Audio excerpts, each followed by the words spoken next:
2008 সালে রাজতন্ত্র বিলুপ্তির পর থেকে রাজনৈতিক অস্থিরতার কবলে পড়ে নেপাল। মাত্র 17 বছরে দেশটিতে 13 বার সরকার পরিবর্তন হয়েছে। রাজনৈতিক অনিশ্চয়তায় ক্লান্ত সাধারণ মানুষ ফুঁসে ওঠে সরকারের সামাজিক যোগাযোগ মাধ্যম নিষিদ্ধ করার সিদ্ধান্তে। দুর্নীতি, বেকারত্ব আর বৈষম্যের বিরুদ্ধে স্লোগান তোলে রাজপথে। পুলিশের গুলি ও দমনপীড়নে নিহত হন অন্তত 22 জন, আহত শতাধিক।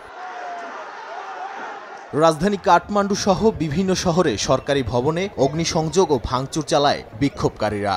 এমনকি রেহাই মেলেনি গণমাধ্যমের দপ্তরগুলোরও। পার্লামেন্ট ভবন থেকে শুরু করে জ্বালিয়ে দেয়া হয় মন্ত্রী ও নেতাদের বাড়িও। হামলার শিকার ও অগ্নিদগ্ধ হয়ে হাসপাতালে চিকিৎসাধীন অবস্থায় মারা যান সাবেক প্রধানমন্ত্রী ঝালানাথ খানালের স্ত্রী। বেধড়ক মারপিট করা হয় অর্থমন্ত্রীকেও।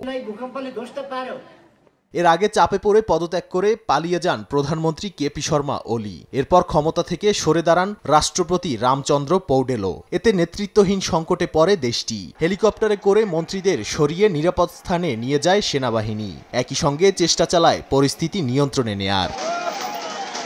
নাগরিকদের শান্ত থাকার আহ্বান জানিয়ে কাঠমান্ডুর মেয়র বালেন্দ্র শাহ বলেন, খুনি সরে দাঁড়িয়েছে, এখন জেনজিকেই দেশের নেতৃত্ব দিতে হবে। তবে রাজপথে তরুণদের মূল দাবি শুধু প্রধানমন্ত্রীর পদত্যাগ নয়, সরকার ভেঙে দিতে হবে নতুন রাজনৈতিক রূপরেখা।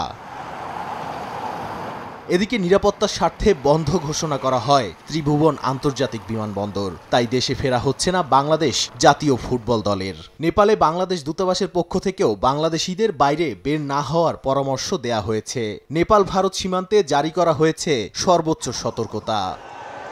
নাদিম মারজান, সময় সংবাদ।